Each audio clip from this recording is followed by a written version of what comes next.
এবার চলেন, আল্লাহর নবী বলছেন, আবু হুরায়রা রাদিয়াল্লাহু আনহু বলছেন, আল্লাহর নবী হোসেন এবং হাসানের মাথায় হাত দিতেন, এভাবে কপালে হাত দিতেন, দিয়ে বলতেন আইজাকুমুল্লাহ বিকালিমাতিল তাম্মা বিকালিমাতিল্লাহি তাম্মা মিন কুল্লি শাইতানিন হাম্মা আমিন কুল্লি আইনিন লাম্মা আইদুকুমা বিকালিমাতিল্লাহি তাম্মা।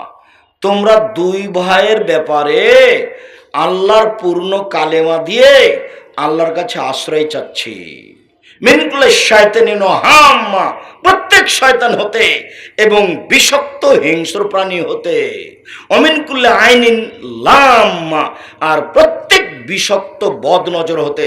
বদনজর খুব খারাপ জিনিস, খবরদার বাচ্চার এই কপালে টিপ দিয়ে বাচ্চাকে বাইরে নিয়ে যাবেন না। কথা বোঝা গেল না?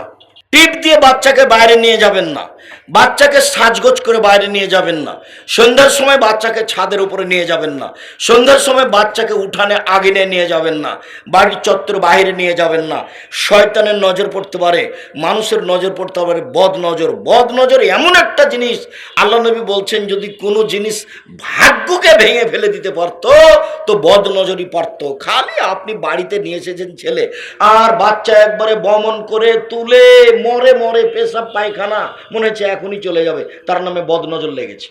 বদনজর কি জিনিস জানেন? এক মিনিট, আপনারা স্বামী স্ত্রী বাড়িতে বসে আছেন, আপনার স্ত্রী আপনাকে বলছে শোনো, দেখছো মুরগির বাচ্চাগুলো কত সুন্দর সুন্দর হয়ে উঠেছে, তা আপনাকে দেখতে ডাকলো, তা আপনিও দেখলেন, স্বামী স্ত্রীর বাচ্চাগুলি দেখলেন। এবার আপনি জোহরের সালাত আদায় করতে গেছেন, এসে আপনার স্ত্রী বলছে আরে শুনেছ চিল এসে না দুটা তিনটা বাচ্চা ধরে নিয়ে চলে গেল। দেখবেন সন্ধ্যা হতে হতে 10টায় ছিল 5টায় নাই, তার নাম বদনজর। সম্মানিত দিনী ভাই বোন, আমি আপনাদেরকে অনুরোধ জানাচ্ছি, রাসূল সাল্লাল্লাহু আলাইহি ওয়াসাল্লাম উম্মু সাহেবের বাড়িতে গেলেন তাকে দেখার জন্য। দেখতে গিয়ে খুব কাঁপছে, থরথর থরথর করে কাঁপছে। তখন আল্লাহ রাসূল বললেন কি হয়েছে তোমার? তখন বলছে আল্লাহুম্মা, গায়ে খুব জ্বর, লা বারাকাল্লাহু ফিহি, আল্লাহ যেন এত বরকত না দেয়। তখন আল্লাহ রাসূল বলছেন লা তুসবিল হুম্মা, ছি ছি ছি ছি ছি, জ্বরকে গালি দিও না। ফাইন্নাহা তুযহিবু খাতায়া বানি আদম কামা ইয়াযহিবুল কিরু খাবাসাল হাদিদে। মানুষের গায়ের জ্বর মানুষের পাপকে মিটিয়ে দেয়, যেভাবে কামারের ভাটি লোহা এবং সোনা চাঁদি থেকে ময়লা দূর করে দেয়। কামারের ভাটি যেমন ময়লা, তেমনি ভাবে এই মানুষের গায়ের জ্বর মানুষের যত পাপ আছে সবকে মিটিয়ে দেয়।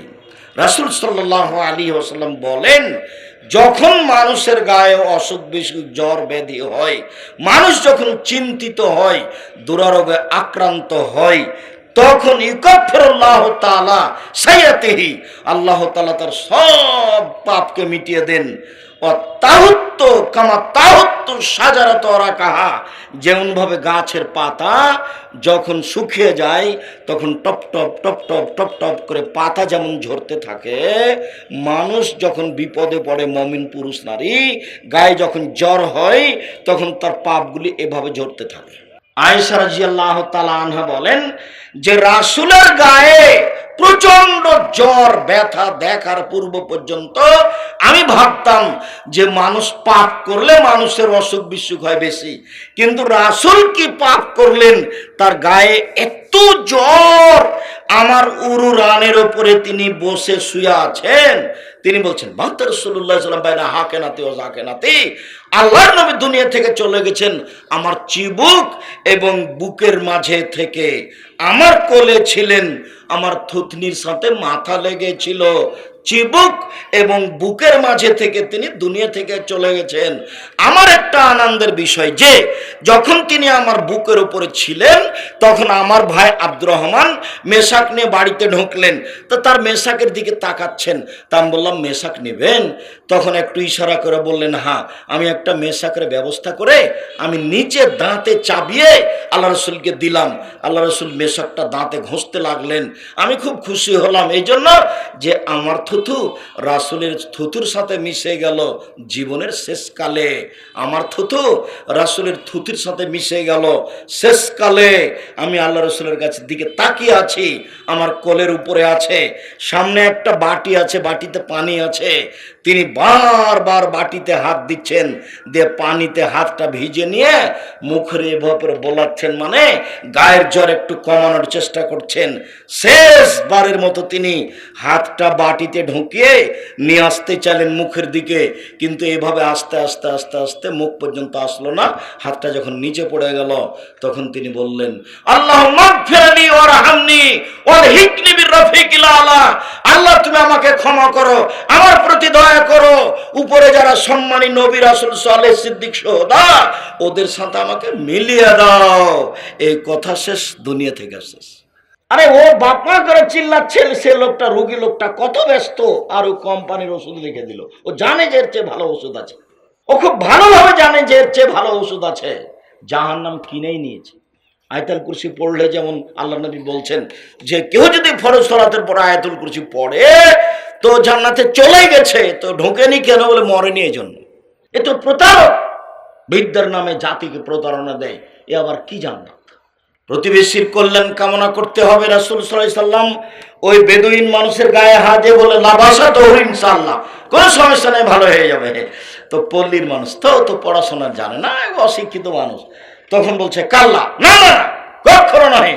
আরে তাফুর আলা শাইকিনাল হুম্মা, বৃদ্ধ মানুষের উপরে জ্বর 103 ডিগ্রি 5 ডিগ্রি, একবারে গায়ে জ্বর ফেটে যাচ্ছে, আর আপনি বলছেন যে ভালো হয়ে যাবে, কোনো সমস্যা না। আল্লাহ নবীর কথাটা উল্টা ভেবেছে।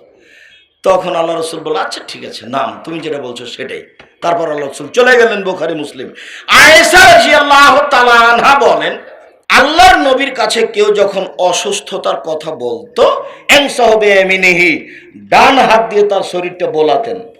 ডান হাত দিয়ে অসুস্থ মানুষের গায়ে ডান হাত লাগাবেন, ডান হাত লাগাবেন আর বলবেন আজহেবিল বাস, রোগ দূর করো, অশফে, আরোগ্য দাও, আন্তা সাফি, তুমি আরোগ্য দাতা, লা শেফা, কোনো আরোগ্য নেই, ইল্লা শেফাও কা শেফান, তোমার আরোগ্য তো আরোগ্য, লাইগদর সাকামা, এমন ভাবে ভালো করে দাও যাতে করে কোনো রোগী না থাকে। মুখস্থ আছে তো? সবাই যে হ্যাঁ বললেন কি না বুঝলাম না, মুখস্থ নাই তো অসুস্থ মানুষের বাড়িতে, বিয়ের বাড়িতে, দলীয় মানুষের বাড়িতে কি বলেন? আয়েশা রাদিয়াল্লাহু তাআলা আনহা বলেন, যখনই কোনো মানুষ অসুস্থতার কথা বলতো আল্লাহ রসুল আল্লাহ রসুল আঙ্গুল দিয়ে তার শরীরটা বোলাতেন আর বলতেন বিসমিল্লাহি তুরবাতু আরজেনা, আল্লাহর নামে আমাদের জমিনের মাধ্যমে, বেরিকাতে বাজেনা, আমাদের কারো থুথুর মাধ্যমে, লাইশফা শাকিমোনা, আমাদের অসুস্থ ব্যক্তিকে আরোগ্য দেওয়া হোক, বেইজিনে রব্বেনা, আমাদের প্রতিপালকের অনুমতিতে। এই দোয়া পড়তেন। এটাও জানা নাই, আগেরটাও জানা নাই, এটাও জানি না। এবার আয়েশা রাদিয়াল্লাহু তাআলা আনহা বলেন, এবার জানা আছে। আয়েশা রাদিয়াল্লাহু তাআলা আনহা বলেন, আল্লাহর নবী যখন অসুস্থ হতেন তখন নিজের হাতটা নিজের গায়ে বোলাতেন, নিজের হাতটা নিজের গায়ে বোলাতেন। ও একরবিল মুআব্বেজাতাইনে, ফালাকার নাস পড়তেন। এবার জানি ফালাকার নাস, অসুস্থ মানুষের গায়ে হাত বোলাবেন আর ফালাকার নাস বোলাবেন আর ফোঁক দিবেন, আর ফালাকার নাচ পড়বেন। দুইটা পড়ে একসাথে ফোঁক দেন, আর নাহলে একটা পড়ে ফোঁক দেন, আবার আর একটা পড়ে ফোঁক দিবেন, ফালাকার নাচ। আয়েশা রাদিয়াল্লাহু তাআলা আনহা বলেন, আল্লাহর নবী ওই অসুস্থ হলেন যে অসুস্থতা দুনিয়া থেকে বিদায় নিলেন, তখন আমি তার গায়ে ফালাক নাচ পড়ে ফোঁক দিছিলাম, তবে আমার হাতটা এভাবে গায়ের উপরে বোলাইনি, আমি তার হাতটাকে তার গায়ের উপরে বোলাচ্ছিলাম। কেন?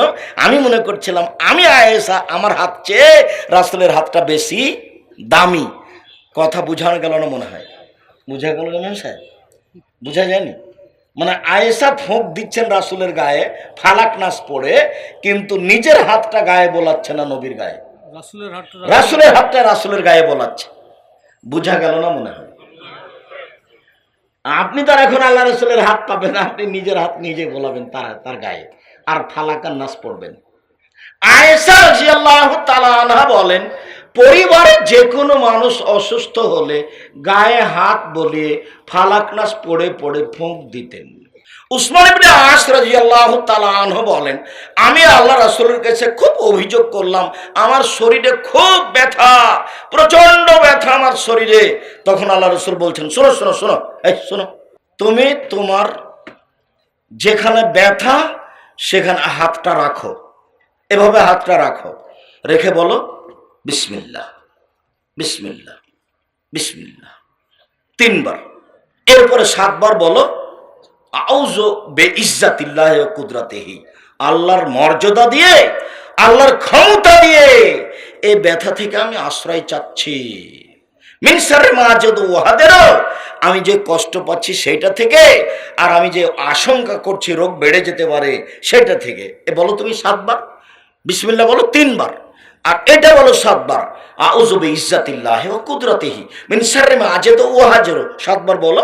সাহাবী বলছেন, আমি বললাম, তারপর আমি করলাম, তারপর দেখি ব্যথা নেই, চলে গেছে। আবু মুসা আশআরী রাদিয়াল্লাহু তাআলা আনহু বলেন যে আল্লাহর নবী বললেন আমার শরীর খুব ব্যথা, অসুস্থ। তো জিবরাইল চলে এসেছেন। জিবরাইল এসে বলছেন, ইস্তাকাইতা মুহাম্মদ সাল্লাল্লাহু আলাইহি ওয়াসাল্লাম, আপনি আপনার শরীরের ব্যথার কথা বলেছেন? কারণ নাম জি। এবার জিবরাইল ফুঁক দিচ্ছেন আমাদের নবী। এবার জিবরাইল ডাক্তার, এতক্ষণ আল্লাহর নবী নিজে ছিলেন, আয়েশা রাদিয়াল্লাহু তাআলা আনহা ছিলেন। এবার জিবরাইল বলছেন, বিসমিল্লাহি আরকিকা, আমি আল্লাহর নামে আপনাকে ঝাড়ফুঁক করছি। মিন কুল্লি শাইইন ইউযিকা, সব কিছু হতে যে জিনিস আপনাকে কষ্ট দেয়। মিন শাররি কুল্লি নাফসিন, প্রত্যেক খারাপ ব্যক্তি হতে। ও আইনিল হাসিদিন, প্রত্যেক হিংসুক চক্ষু হতে, যে চক্ষু হিংসা করে। আল্লাহ ইয়াসফিকা, আল্লাহ আপনাকে আরোগ্য দিবে।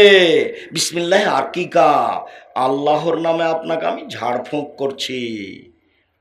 এটা মনে আছে? আব্দুর রাজ্জাক সাহেব, এগুলো তো আমরা কোনোদিন শুনিনি। তো দুয়ার বইয়ে তো দেওয়া আছে, তো শুনেননি মানে? দুয়ার বইয়ে তো দেওয়া আছে।